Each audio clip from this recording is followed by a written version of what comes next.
Muy buenas noches, amados hermanos. Como cada jueves, en esta oportunidad nos reunimos para nuestro estudio semanal. Ha pasado ya el tiempo, las semanas, estamos ya terminando esta serie de estudios bíblicos, este panorama de la historia de la iglesia, y ya nos quedan muy poquitas lecciones. Si Dios así lo permite, esta es la penúltima lección y ya la próxima semana, si es la voluntad de Dios, tendremos nuestra última lección. Hemos estado avanzando en los distintos temas. Evidentemente no hemos agotado bajo ninguna perspectiva el estudio de la historia de la iglesia, pero sí hemos querido hacer este breve panorama destacando acontecimientos y procesos, doctrinas, personajes, nombres que son relevantes a la hora de tener una visión un poco más amplia de lo que es la historia del cristianismo, la historia de la iglesia. Y nos hemos ido deteniendo en algunos aspectos, ¿verdad?, que han sido significativos y sobre todo ya estas últimas lecciones, no necesariamente en aspectos positivos dentro de la historia de la iglesia. Y es justamente este tema que vamos a comenzar a hablar el día de hoy, si Dios así lo permite, y concluiremos la próxima semana. Tiene que ver con justamente la teología progresista. Cómo el progresismo de alguna manera se ha introducido en la iglesia y las mismas temáticas que a nivel de la sociedad promueve, promulga y defiende, se han ido insertando en la iglesia, en la teología, en las comunidades bíblicas y ha ido haciendo estragos desde nuestro punto de vista. Vamos a comenzar entonces y antes de eso quiero invitarles a que podamos orar a Dios, a pedir por su misericordia, por nuestras vidas, que pueda dirigir a nuestro hermano Alberto, quien estará respondiendo y abordando las distintas temáticas de esta lección, y para que lo que podamos compartir acá pueda ser de bendición y de edificación para cada uno de nosotros. Le invito ahí donde usted está, a que podamos acercarnos al Señor en oración por un tiempo. Señor, te damos gracias en esta noche por tu misericordia. Gracias porque nos permites tomar este tiempo, Señor, de poder estudiar, Señor, estos temas tan importantes, tan relevantes, Señor, y que están presentes en la iglesia, Señor. Muchas veces están más presentes de lo que pensamos, Señor, y sus consecuencias son incluso inesperadas para nosotros mismos, Señor. Queremos pedirte que puedas dirigir la exposición de nuestro hermano Alberto, que puedas dar claridad, Señor, a su presentación y que nos permita, Señor, también entender, reflexionar, tomar un tiempo y meditar en estas palabras, buscar más acerca de ti, buscar en tu palabra respuesta a mayor profundidad a estos temas, Señor, y que podamos ser bendecidos a través de esta instancia, Señor. Le damos a ti toda la gloria, toda la honra y toda la alabanza, porque eres tú nuestro único Dios, eres tú el único Dios verdadero. Te agradecemos por este momento, en el nombre de Jesús. Amén. Y dentro de este tema, ¿no es cierto?, que es la teología progresista, vamos a abordarlo en dos partes. La primera es el día de hoy, la segunda, si Dios así lo permite, la próxima semana. Y el primer tema que queremos abordar, o el primer asunto relacionado con la teología progresista, es justamente el tema de la homosexualidad. Es un tema bien complejo de abordar, sobre todo por la situación en la que nos encontramos en la actualidad, esta idea de la corrección política a la hora de hablar estos temas, pero queremos hacerlo con mucha seriedad, queremos hacerlo con mucha seriedad y queremos abordarlo desde un punto de vista bíblico.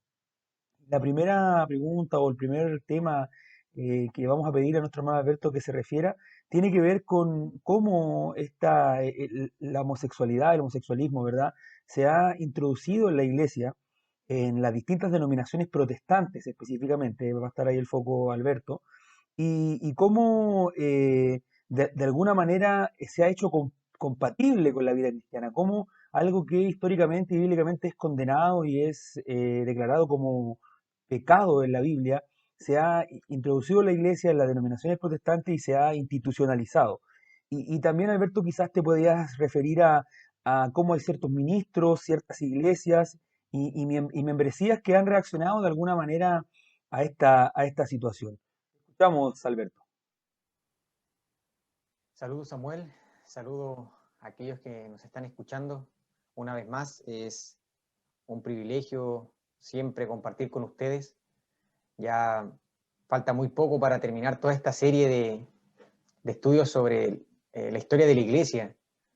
Así que, bueno, vamos a lo que nos convoca el día de hoy.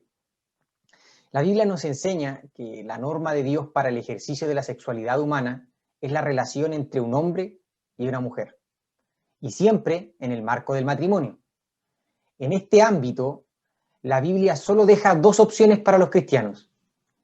Uno, el matrimonio heterosexual y monógamo, o la vida célibe. Y es también, a la luz de las Escrituras, que las relaciones sexuales entre personas del mismo sexo no se ven como una opción o alternativa, sino como abominación, como pecado y error. Es más, la misma Biblia, ¿cierto?, trata estas relaciones como prácticas contrarias a la naturaleza. Sin embargo, ¿cierto?, en el día de hoy, en el momento en el que vivimos, se aprecia cada vez más en la sociedad en general y en los sectores religiosos la homosexualidad como un comportamiento no solo aceptable, sino supuestamente compatible con la vida cristiana. Se han propuesto diferentes enfoques teológicos. Todo esto con el fin de admitir que los hombres y las mujeres homosexuales puedan ser aceptados como parte de la iglesia y expresar libremente su homosexualidad en el entorno cristiano. Fíjense que no es que se esté planteando en todo este contexto de la teología gay y de la teología inclusiva, que nosotros le podamos predicar el evangelio a todo el mundo, ¿cierto? Aún a los homosexuales, sino que lo que proponen es prácticamente permitir este comportamiento, las relaciones homosexuales, considerándolas como compatibles con la vida cristiana. Es decir, puedes venir a Cristo y puedes también seguir con este tipo de vida. Y es una lástima en realidad. Nosotros a veces hubiéramos pensado, sí, esto es algo que ha ocurrido a lo largo de la historia, no es nada nuevo, ¿cierto? El tema del homosexualismo. Pero es increíble que hoy en día se esté presentando en la iglesia. Hoy en día encontramos clérigos que creen que no solo es legítimo, sino un derecho establecer instituciones, iglesias y denominaciones gay para cualquier homosexual, ya sea hombre o mujer, que desee congregarse, adorar y servir a Dios. Entonces, tenemos, por ejemplo, reverendos, entendiendo que en muchas denominaciones en estos cargos eclesiales pueden estar tanto hombres como mujeres, y estos que lideran, ¿no es cierto?, grandes rebaños de gente que tienen afinidad por personas del mismo sexo.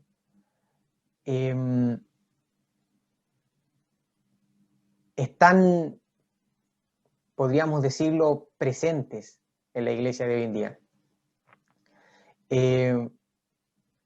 En palabras de estos mismos reverendos, ¿cierto?, son personas que están llenos del amor de Dios y el amor al prójimo. Después vamos a abordar un poco este tema.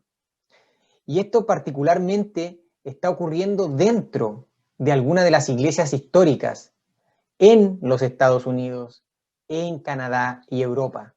Y desde luego, América Latina pronto, ¿cierto?, no será la excepción.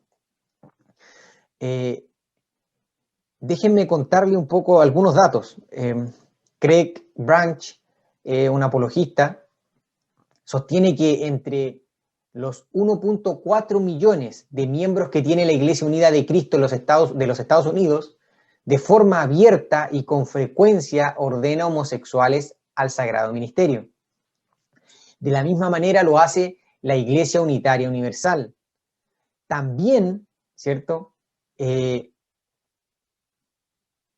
Se han presentado, ¿cierto? De esta misma forma se han presentado problemas en relación con esta conducta. Iglesias como la anglicana o episcopal de Inglaterra y de Estados Unidos, también la Iglesia Metodista Unida, así también como la Iglesia Presbiteriana de los Estados Unidos. Muchos integrantes dentro de estos cuerpos eclesiásticos, como pueden ver también en las imágenes, desde varios años atrás venían oponiéndose a la enseñanza corriente de la ética cristiana acerca de la inmoralidad y la pecaminosidad de la homosexualidad. Las divisiones y los hondos pesares claramente no se han hecho esperar.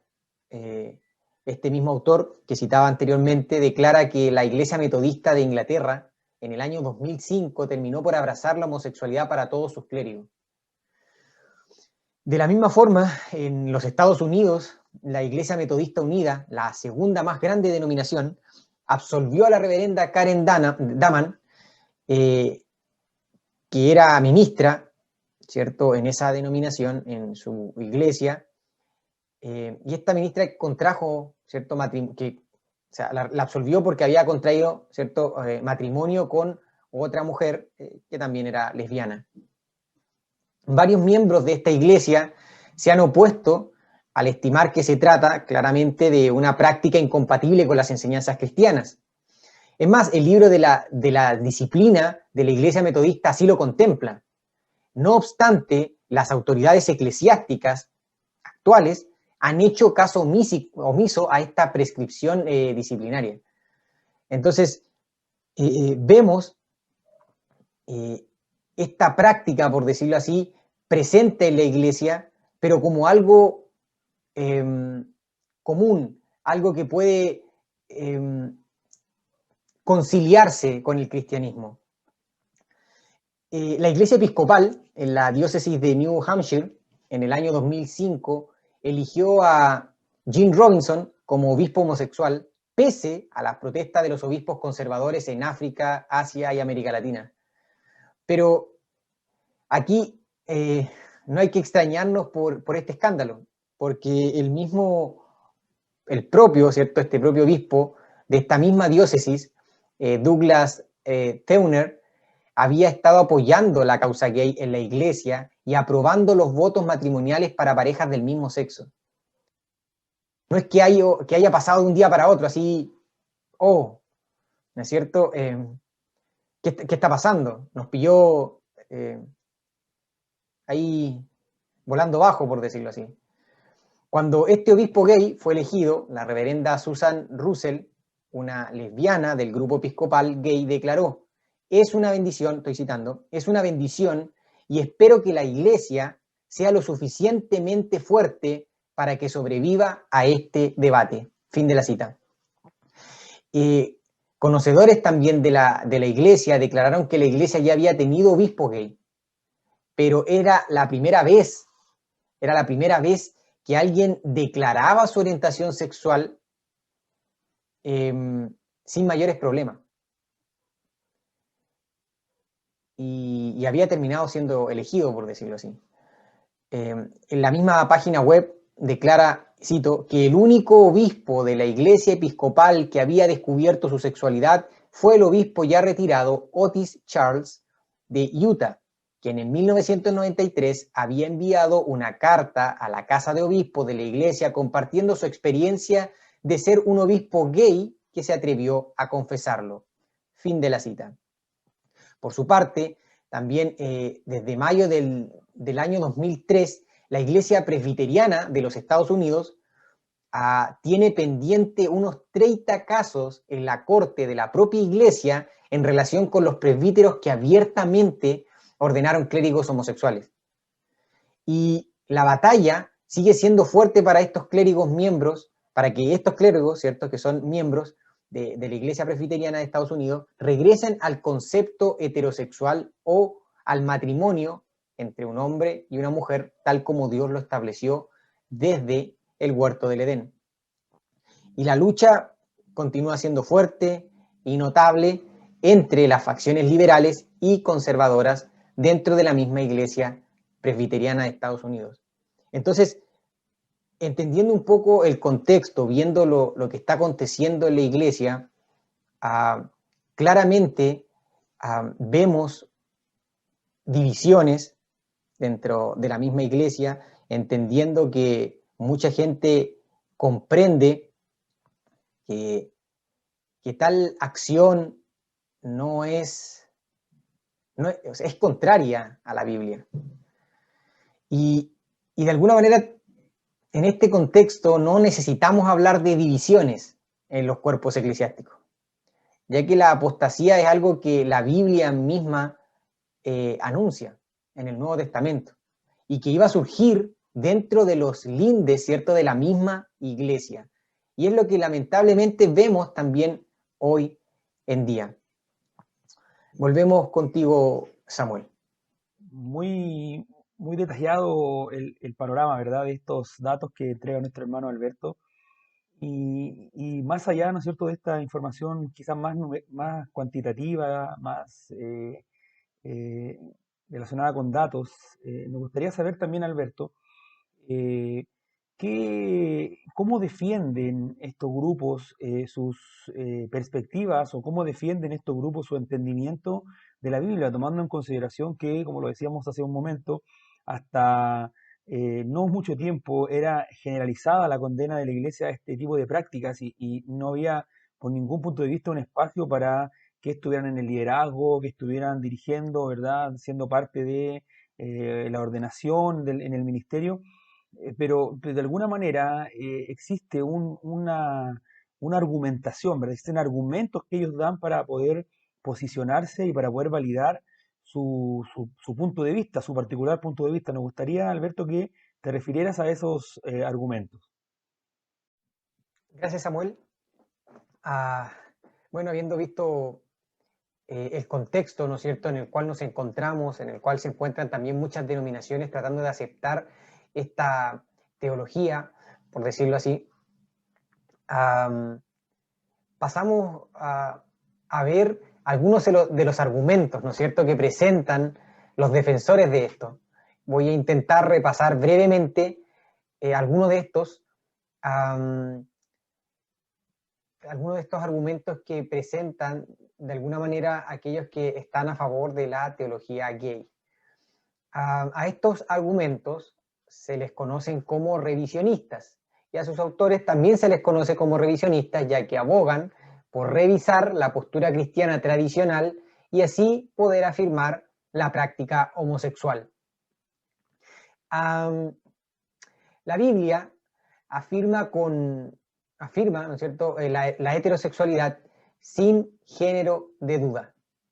Pero los que están a favor de la teología inclusiva o de la teología gay preguntan, ¿la Biblia condena la homosexualidad de hoy en día? Según los revisionistas, ¿cierto?, si lo estudiamos más a fondo, resulta que ese puñado de textos que supuestamente condenan la homosexualidad, de hecho, están describiendo actividades que los homosexuales hoy en día también condenarían. Así lo plantean ellos. Entonces, vamos a adentrarnos un poco a lo que ellos defienden o cómo defienden su postura. Partamos con lo primero. Dios es amor.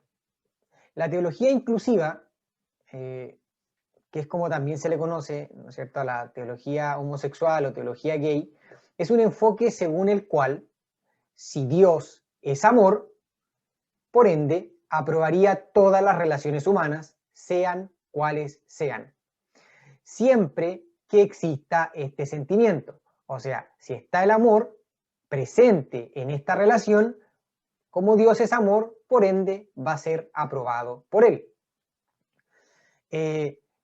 Bueno, claramente se basan en 1 de Juan 4, 7, 8, amados, amémonos unos a otros, porque el amor es de Dios. Todo aquel que ama es nacido de Dios y conoce a Dios. El que no ama no ha conocido a Dios, porque Dios es amor. Ahora, bajo este argumento, esta línea de pensamiento ha propiciado la aparición de iglesias donde los homosexuales, ¿no es cierto?, como habíamos visto recién, en esta condición son admitidos como miembros de las iglesias y se les enseña que el comportamiento gay, ¿cierto?, estas relaciones homosexuales no son un factor impeditivo para la vida y para la salvación cristiana. Así, como plantean ellos, mientras exista un amor genuino entre dos hombres o entre dos mujeres, esto validaría su comportamiento a la luz de las Escrituras. La falacia, ¿cierto?, o el error que comete este pensamiento bajo este argumento que plantea, es que la Biblia misma, ¿cierto?, la misma que nos enseña que Dios es amor, dice igualmente que Dios es santo y que su voluntad respecto a la sexualidad humana es que se exprese dentro del matrimonio heterosexual, estando prohibidas las relaciones homosexuales. Otro argumento, ¿no es cierto?, para ellos es que el Antiguo Testamento condena las relaciones sexuales practicadas en cultos idolátricos y no la homosexualidad tal como la planteamos hoy en día.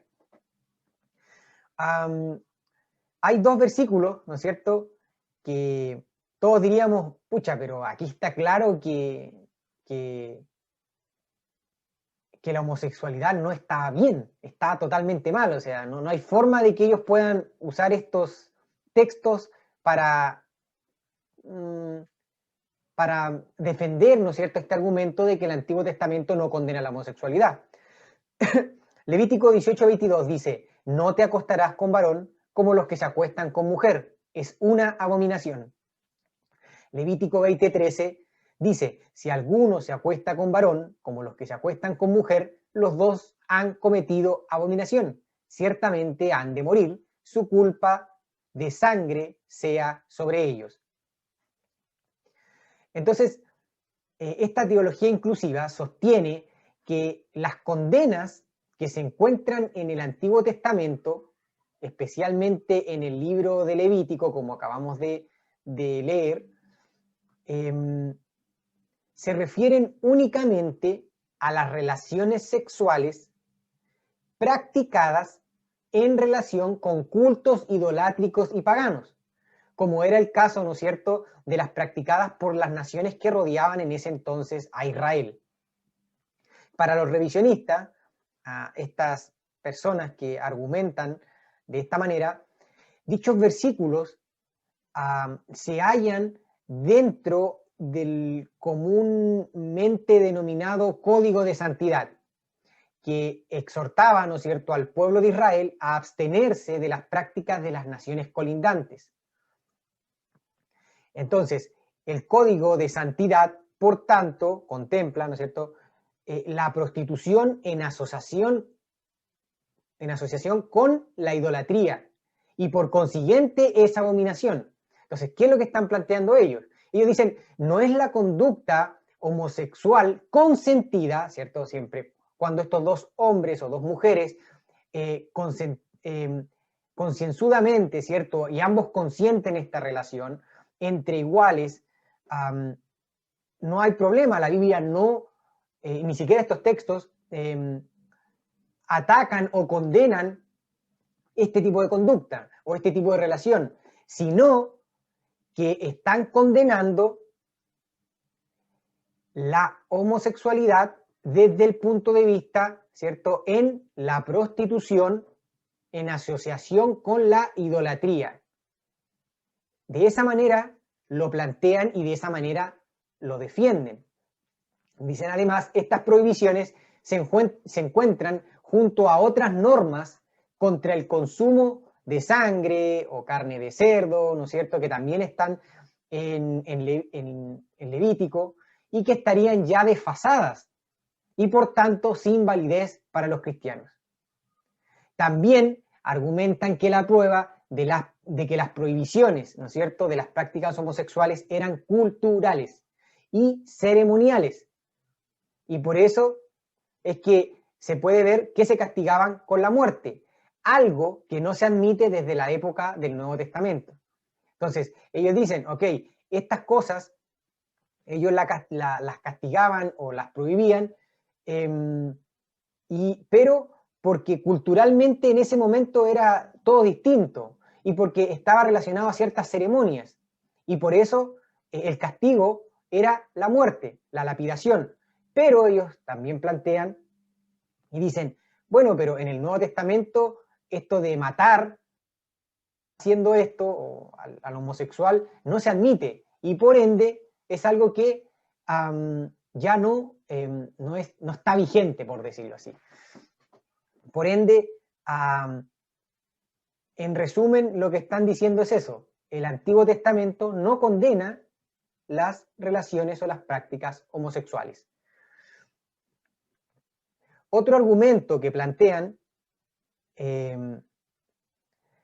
es que el pecado, ¿no es cierto?, de Sodoma y Gomorra, que se narra en Génesis 19, y también el pecado, ¿no es cierto?, del cual se habla en Jueces 19 también, no fue la homosexualidad, ¿cierto? Este pecado que es condenado en estos dos pasajes no fue la homosexualidad, y eso es lo que plantean ellos. El primero de estos textos, ¿cierto?, Génesis 19, en Génesis 19, es el famoso texto, ¿cierto?, el relato de Sodoma. Y el segundo texto quizá es un poco menos conocido, pero también es utilizado. En el relato de Sodoma, ¿cierto?, una noche, Lot da refugio a dos ángeles. Los versículos del 4 al 8, dicen así: aún no se había acostado, cuando los hombres de la ciudad, los hombres de Sodoma, rodearon la casa, tanto jóvenes como viejos, todo el pueblo, sin excepción, llamaron a Lot y le dijeron: ¿dónde están los hombres que vinieron a ti esta noche? Sácalos para que los conozcamos. Entonces Lot salió a ellos a la entrada, cerró la puerta tras sí y dijo: hermanos míos, os ruego que no obréis perversamente. He aquí, ahora tengo dos hijas que no han conocido varón. Permitidme sacarlas a vosotros y haced con ellas como mejor os parezca, pero no hagáis nada a estos hombres, pues se han amparado bajo mi techo. Entonces, ¿en qué consistió el pecado de los sodomitas narrado en esta parte de Génesis?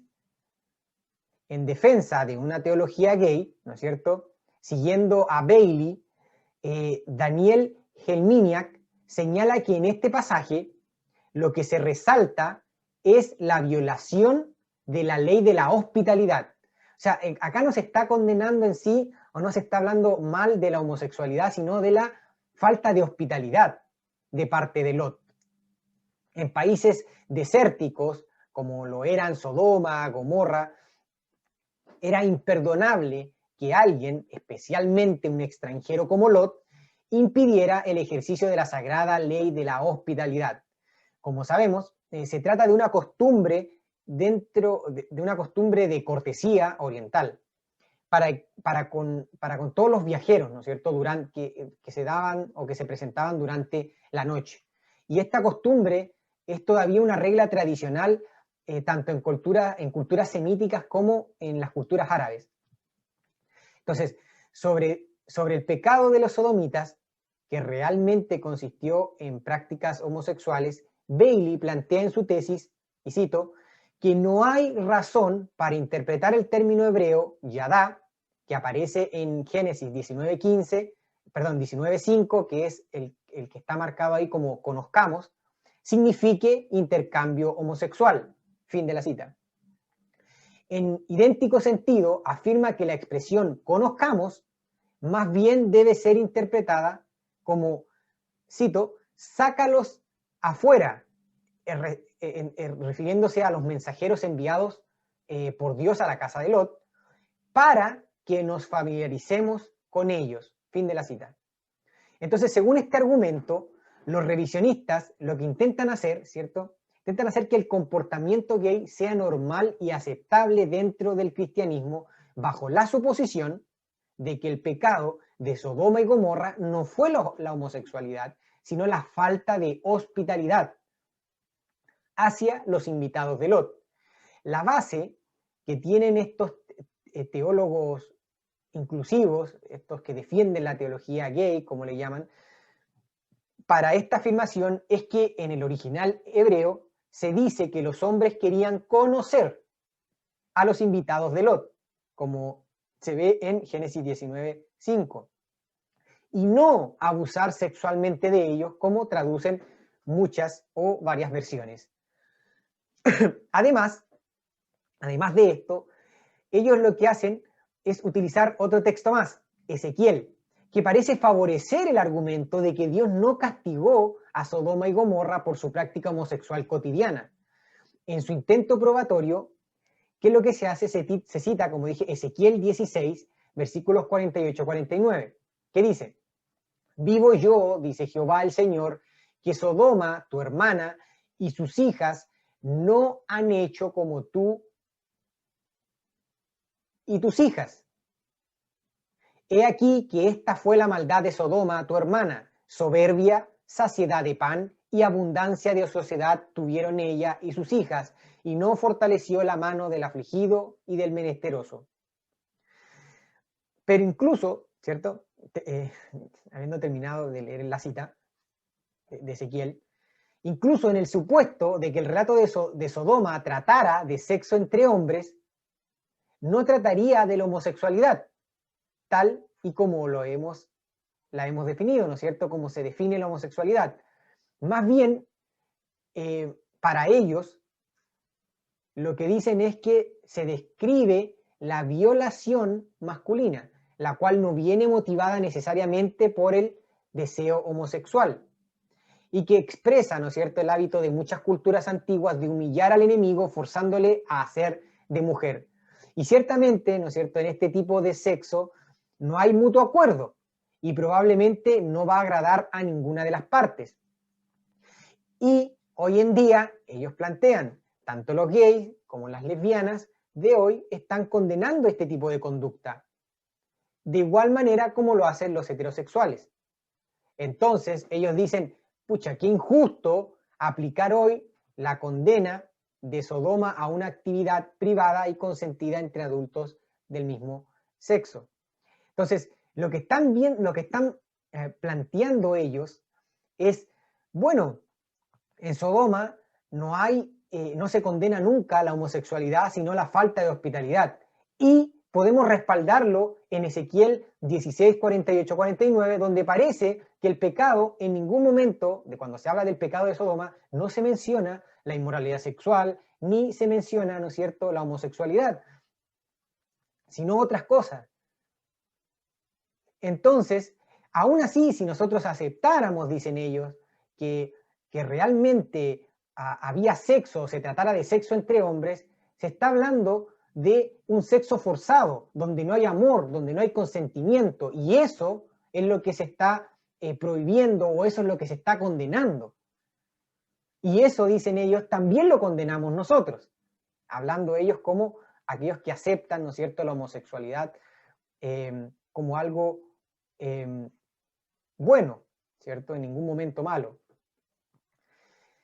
Y lo mismo ocurre, ¿no es cierto?, en Jueces, donde un hombre de Jebús acoge a un extranjero por una noche.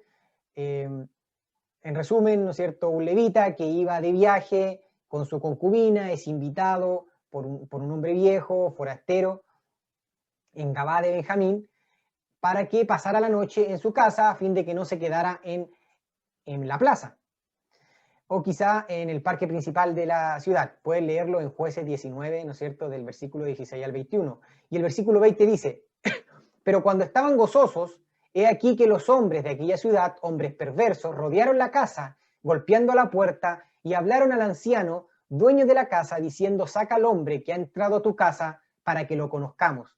Entonces su defensa es similar, ¿no es cierto? Hablando de que en dado caso, si se condena el homosexualismo o el sexo entre hombres, sería porque es forzoso, y también apelando a que la palabra conozcamos, ¿cierto? De conocer, no hace referencia a una relación sexual. Entonces viene a ser similar a cómo tratan el texto de Génesis que habla de Sodoma. Otro argumento, ¿no es cierto?, es que habría casos de amor homosexual en la Biblia. El otro, ¿cierto?, el cuarto argumento que ellos que están planteando, ¿no es cierto?, es que habría algunos casos homosexual en la Biblia, empezando por el rey David, para quien el amor de su amigo Jonathan era excepcional, tanto que superaba al de las mujeres. Y para eso citan 2 de Samuel 1:26. Angustia tengo por ti, hermano mío, Jonatán, que me fuiste muy dulce, más maravilloso me fue tu amor que el amor de las mujeres. Pero, ¿cierto? Cualquier lector de la Biblia, creo yo, sabe que el mayor problema personal de David, al parecer, era su falta de control sobre la atracción por las mujeres. Esto le llevó a casarse con muchas, ¿cierto? Con varias mujeres. Finalmente cometió adulterio con Betsabé, la mujer de Urías, y también entender que el amor que David tenía por Jonathan era esa intensa amistad que puede existir entre dos personas del mismo sexo y sin ninguna connotación erótica. Algunos defensores de la teología inclusiva, ¿no es cierto?, esta teología gay, catalogan la relación entre Jesús y Juan como homoafectiva, y solo basándose en Juan 13:25, ya que Juan, ¿cierto?, el discípulo amado, en una ocasión, como dice este texto, recostó su cabeza sobre el pecho del maestro. Y el problema es que no se entiende que tal actitud en la cultura oriental era una demostración de amistad varonil. Sin embargo, acaba siendo interpretada como supuesta evidencia de una relación homoafectiva.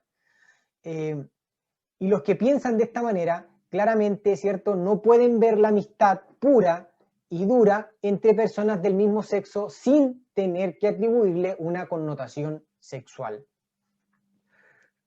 Y por último, otra de los argumentos que plantean, Pablo no condena la homosexualidad cuando habla, ¿no es cierto?, con respecto a la relación entre personas del mismo sexo, sino la prostitución y la pederastia homosexual. En Romanos 1, del 24 al 27, la Biblia dice, por lo cual también Dios los entregó a la inmundicia en las concupiscencias de sus corazones, de modo que deshonraron entre sí sus propios cuerpos, ya que cambiaron la verdad de Dios por la mentira, honrando y dando culto a las criaturas antes que al Creador, el cual es bendito por los siglos. Amén. Por esto, Dios los entregó a pasiones vergonzosas, pues aún sus mujeres cambiaron el uso natural por el que es contra la naturaleza. Y de igual modo, también los hombres, dejando el uso natural de la mujer, se encendieron en su lascivia unos con otros, cometiendo hechos vergonzosos, hombres con hombres, y recibiendo en sí mismos la retribución debida a su extravío. Los propagadores, ¿cierto?, de esta teología gay dicen que este texto, ¿cierto?, en Romanos, el apóstol Pablo solo estaba haciendo un tipo de repetición de la prohibición de Levítico sobre la práctica homosexual en forma de prostitución de culto, tanto de hombres como de mujeres. O sea, lo que ellos están planteando es que lo que se está prohibiendo acá es la práctica del homosexualismo dentro de la prostitución en los cultos paganos que se realizaban. Es decir, no se prohíbe la homosexualidad, según ellos, o la relación homosexual, fuera del contexto del culto idolátrico y pagano. Para los revisionistas, ¿cierto? Para aquellos que defienden esta teología, hay que poner el escrito de Pablo en el contexto de su época. Cuando las relaciones, ¿no es cierto?, comúnmente practicadas entre personas del mismo sexo eran la pederastia, ¿no es cierto?, los hombres las relaciones, perdón, entre hombres y niños, y también la prostitución. Entonces, ellos lo que dicen, entendiendo este contexto, se trataba de prácticas degradantes, como dice el versículo 26, porque eran injustas, ¿ya? Y también los homosexuales de hoy en día también están en desacuerdo con ese tipo de cosas, ¿cierto? Con la pederastia, con la prostitución, sea, ¿cómo se llama?, heterosexual o homosexual. Otra posibilidad que también ellos plantean aquí es que Pablo está condenando los actos homosexuales cometidos por personas aparentemente heterosexuales, es decir, por quienes están de manera ocasional contradiciendo su verdadera naturaleza. Es decir, estas personas son heterosexuales, pero están teniendo relaciones homosexuales y por ende están negando su propia naturaleza. Entonces ellos plantean, si un homosexual por naturaleza es así, entonces no está yendo contra su naturaleza al estar teniendo este tipo de relaciones. Sin embargo, basta con leer el pasaje para tener claro lo que Pablo estaba condenando. El apóstol quiso decir exactamente lo que dice el texto, que los hombres y las mujeres cambiaron de forma natural, cambiaron la forma natural, ¿cierto? Dejando el uso natural, como dice, de sus relaciones íntimas por otra, que es contraria a la naturaleza, y que se inflamaron, ¿cierto?, mutuamente en la sensualidad, hombres con hombres y mujeres con mujeres, cometiendo hechos vergonzosos. Y recibiendo claramente, ¿no es cierto?, el castigo merecido por sus errores. Y al referirse al lesbianismo, ¿no es cierto?, entendiendo mujer con mujer, al referirse a esto como pecado, Pablo deja claro que no solamente hace referencia a la pederastia, como algunos pretenden, sino a todas las relaciones homosexuales, sean entre hombres o mujeres. De igual manera, bajo este mismo argumento, citando a Pablo, ¿no es cierto?, afirman que en 1 Corintios 6:9, donde dice, ¿no sabéis que los injustos no heredarán el reino de Dios? No erréis, ni los fornicarios, ni los idólatras, ni los adúlteros, ni los afeminados, ni los que se echan con varones, etcétera, etcétera. Ellos dicen que aquí los mencionados afeminados, ¿cierto?, y los que se echan con varones, o como otras traducciones hablan como los sodomitas, no serían homosexuales, sino personas de carácter moral débil, ¿cierto? Esos que se traducen como afeminados serían personas de carácter moral débil, y a los que se echan con varones como los que practican la inmoralidad en general. Y que esta es una palabra que al final habría sido inventada por Pablo. Sin embargo, el problema que surge acá es que si este es el significado realmente, el que le están tratando de atribuir ellos, ¿qué quieren decir las referencias a los fornicarios, a los idólatras, a los adúlteros, ¿no es cierto?, que aparecen en la misma lista? ¿Por qué el apóstol, si está haciendo un listado, está repitiendo los mismos conceptos? De hecho, en realidad afeminado, ¿cierto?, la palabra en sí, parece hacer referencia a aquel que adopta la posición pasiva en una relación homosexual, en el acto homosexual. Y este es el significado que tiene en la literatura griega, ¿cierto?, esta palabra, en la literatura griega de la época, en autores como Homero, Filón y Josefo. Mientras que sodomita o aquellos, o sea, esta palabra que es traducida como aquellos que se echan con varones, hace referencia al hombre que desea tener coito o relación con otro hombre. Entonces, vemos que, bueno, increíblemente, que la forma en que ellos, esta teología gay o esta teología inclusiva, para poder defender su posición, lo que hace es ir a la Biblia misma, ¿cierto? Y dar su interpretación a muchos de los textos que condenan el homosexualismo.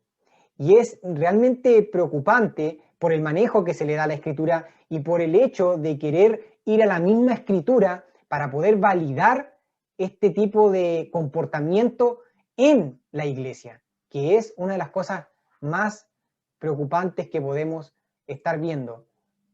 El hecho de cómo de la iglesia, ¿no es cierto?, se están practicando y defendiendo este tipo de cosas. Volvemos contigo, Samuel. Es sorprendente a partir de lo que nuestro hermano Alberto nos comenta, cómo es posible tergiversar, torcer las escrituras y entregar una interpretación o un sentido completamente ajeno al que la Biblia establece respecto a este tema. Y Alberto, la última pregunta o la última mención que te queremos pedir es que te puedas referir justamente a objeciones desde la palabra de Dios, objeciones bíblicas a estos postulados de esta teología progresista. Te escuchamos. Gracias, Samuel. Ya casi finalizando, habiendo visto un poco con respecto a esto que se le conoce como teología gay o teología inclusiva, donde se buscan revisar las escrituras como para darle cabida a la homosexualidad dentro de la iglesia, como que se pudieran convivir juntas sin ningún problema, habiendo entendido también y visto los argumentos que plantean, veamos una mirada bíblica, ¿cierto? Démosle una mirada a lo que dicen realmente las escrituras con respecto a esto. Una de las cosas que plantean, ¿no es cierto?, la teología inclusiva, los revisionistas, es el hecho de, o sea, ellos apelaban al tema del código de santidad de los levitas, que era algo que, de alguna manera, aunque en Levítico se condenaba la homosexualidad, todo esto era cultural, que esto ya no corre hoy en día, por decirlo de una manera. Y es un hecho de que las relaciones homosexuales se daban incluso, pero no exclusivamente, en un tiempo, en los cultos paganos de los cananeos. Sin embargo, está claro que la condena de la práctica homosexual trasciende los límites culturales y ceremoniales. Como ellos quieren hacer ver que simplemente se queda ahí, ¿cierto? Es algo cultural, es algo ceremonial que estaba vigente para ese entonces, más no ahora. Hay que entender que la condena que se hace en la Biblia, ¿no es cierto?, aún en esos textos, trasciende estos límites culturales y ceremoniales, porque se repite, ¿cierto?, lo vemos claramente repetirse en el Nuevo Testamento. Esta misma condena de la cual se habla en el Antiguo Testamento, también se habla en el Nuevo Testamento. Y forma parte de la ley moral de Dios, que es válida en todas las épocas y para todas las culturas. La muerte de Cristo fue la sustancia de lo que las leyes ceremoniales apuntaban. Por ende, no tenemos la misma obligación para con ella como el pueblo de Israel en el Antiguo Pacto. Y aunque la obra de Cristo, ¿no es cierto?, en la cruz del Calvario, puso fin a la práctica de muchas de las leyes levíticas, que es el argumento que plantea el libro de Hebreos en el Nuevo Testamento, los asuntos de la sexualidad humana trascienden la ley. Y esto por causa de la ordenanza de la creación en Génesis 2. Lo que dice Dios en Levítico, en los capítulos 18, en los capítulos 20, está estrechamente ligado a sus normas establecidas en la creación, antes de la caída. Entonces podemos decir que la homosexualidad es éticamente algo malo. En cuanto a la lapidación, ¿no es cierto? No sé si recuerdan el argumento, ellos planteaban que una de las cosas que probaban que esto ya estaba desfasado y que era algo cultural y ceremonial, era que ellos de alguna manera condenaban, ¿cierto?, a muerte por lapidación a los homosexuales. Pero en cuanto a esto, ¿cierto?, a la lapidación, basta decir que otros pecados, ¿cierto?, castigados con la muerte en el Antiguo Testamento, siguen siendo tratados como pecados en el Nuevo Testamento, aunque se haya abolido la pena capital para ellos, y como por ejemplo el adulterio y la desobediencia contumaz a los padres. A pesar de que estos pecados, ¿cierto?, en Levítico eran condenados con la pena de muerte, y en el Nuevo Testamento no se les trata de esta manera, no se hace referencia a que sean tratados de esta manera, esto no quita que el Nuevo Testamento aún los sigue considerando y siguen siendo tratados como pecados. Ahora adentrémonos también al tema de Sodoma, ¿no es cierto? Lo que ellos planteaban, el concepto erróneo en el enfoque que intenta hacer que el comportamiento gay sea normal y aceptable dentro del cristianismo, era, ¿cierto?, como mencionaba anteriormente, la suposición de que el pecado de Sodoma y Gomorra no fue la homosexualidad, sino la falta de hospitalidad hacia los invitados de Lot. Y la base de los teólogos inclusivos para esta afirmación es que en el original hebreo se dice que los hombres de Sodoma querían conocer a los invitados de Lot, como dice Génesis 19:5, y no abusar sexualmente de ellos, como se traduce en varias versiones. Otras versiones, ¿cierto?, como la nueva versión internacional o la nueva traducción, el lenguaje actual, entienden que conocer allí es conocer sexualmente, y dicen que los conciudadanos de Lot querían tener relaciones con los visitantes, o algunos traducen como queremos acostarnos con ellos. Pero más allá de cómo podrían traducirlo quizá otras Biblias, otras versiones, ¿no es cierto? Utilizando la regla sencilla de la interpretación, de analizar las palabras dentro del contexto, uno se da cuenta de que el término hebreo que se utiliza para decir que los hombres de Sodoma querían conocer a los huéspedes de Lot es yadá, ¿cierto? No sé si se pronunciará realmente así, pero esa es la palabra, ¿cierto? Cuando se habla de que los quieren sacar, ¿cierto?, que los saque para conocerlo, para que los conozcamos, este término, ¿no es cierto?, es el mismo que está utilizando, o que utiliza Lot para decir que sus hijas, a las que ofreció como alternativa de aquellos hombres, eran vírgenes. Acá cuando dice no han conocido varón. Entonces, claramente se da a entender que el término, ¿cierto?, la palabra conocer, en el contexto del pasaje, ¿cierto?, de este pasaje de Génesis, significa tener relaciones sexuales. Así también lo interpretó Filón, un autor judío del siglo I, en su obra sobre la vida de Abraham. Según él, y cito, los hombres de Sodoma se acostumbraron gradualmente a ser tratados como mujeres. Fin de la cita. Otra cosa, ¿cierto?, que veíamos era que además en su argumento de que Sodoma, o sea, de que la palabra que se utilizaba conocer no significaba tener relaciones, era que se apoyaban también de que el pecado no era el homosexualismo, citando Ezequiel 16:49, ¿no es cierto? Pero este texto tampoco apoya su tesis como ellos tanto quieren. de que el pecado de los sodomitas fue de naturaleza cultural al no atender la necesidad de los viajeros que llegaron a la casa de Lot. Lo que el texto de Ezequiel, y lo está puesto ahí, por si lo quiere leer, lo que el texto de Ezequiel realmente enseña es sobre la queja de Dios contra el infiel pueblo de Israel.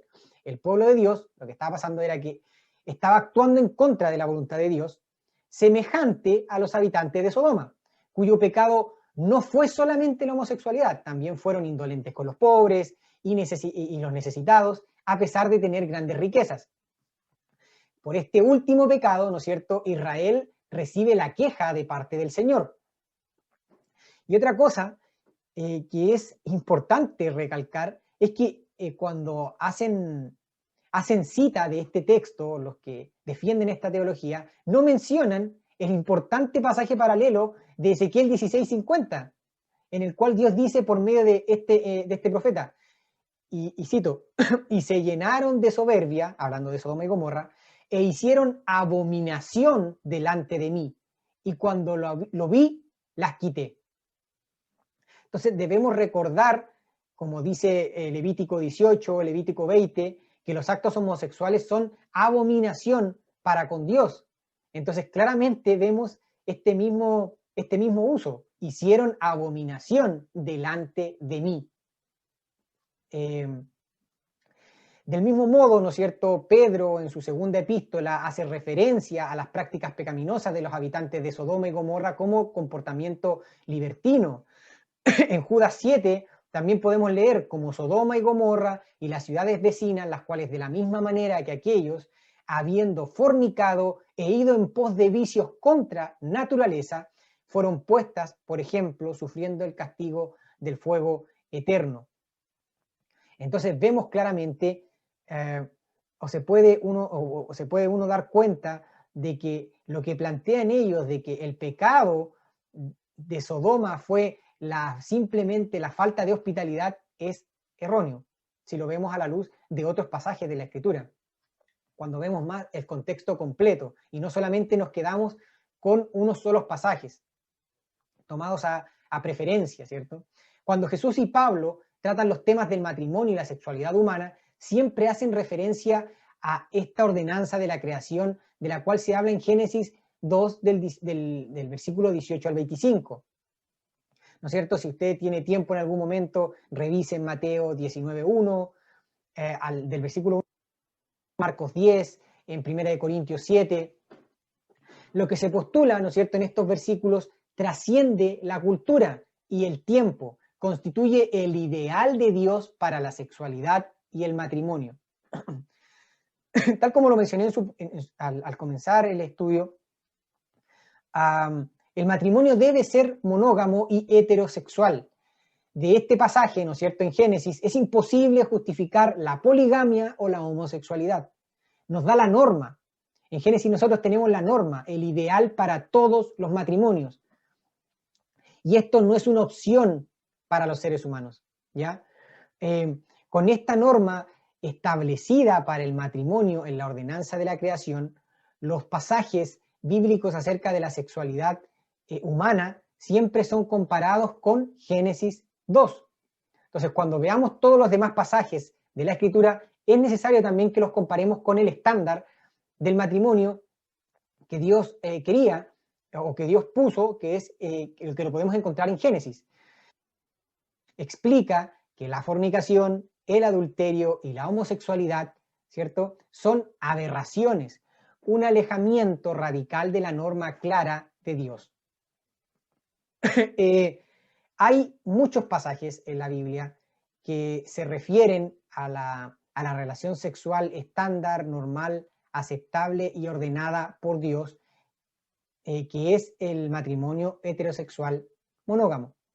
Desde el Génesis, pasando por la ley y la trayectoria del pueblo hebreo hasta en los evangelios y las epístolas del Nuevo Testamento, la tradición bíblica apunta en la misma dirección, ¿cierto?, de que Dios creó al hombre y a la mujer con roles sexuales definidos y complementarios desde un punto de vista moral, psicológico y físico.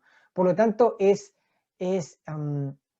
evidente, si lo queremos llamar así, que no es posible, o sea, que no podemos justificar la relación homosexual a partir de la Escritura, como tanto pretenden hacerlo estos revisionistas. Mucho menos, ¿cierto? Intentar darle a la Biblia un significado que minimice o hasta neutralice su caracterización como un acto pecaminoso, quitándole este adjetivo de pecaminoso a esta misma acción de la relación homosexual. Entonces, en ningún momento la palabra de Dios justifica o legitima un estilo de vida homosexual, como lo han estado intentando hacer muchos de los defensores de la llamada teología inclusiva o teología gay. Sus argumentos, si usted puede seguir también leyendo en sus casas algunos de los textos que pude haber citado, tienen poco o ningún apoyo exegético, teológico o hermenéutico. Cuando nosotros estudiamos estos textos en los cuales ellos se apoyan de manera correcta y los abordamos en base al contexto, en la carta en el que están escritos, el contexto inmediato y el contexto de toda la Biblia, nos damos cuenta de que no apoyan lo que ellos plantean. En resumen, la Biblia condena rotundamente el estilo de vida homosexual como contrario a la norma ética establecida por Dios en su ordenanza del matrimonio en la creación.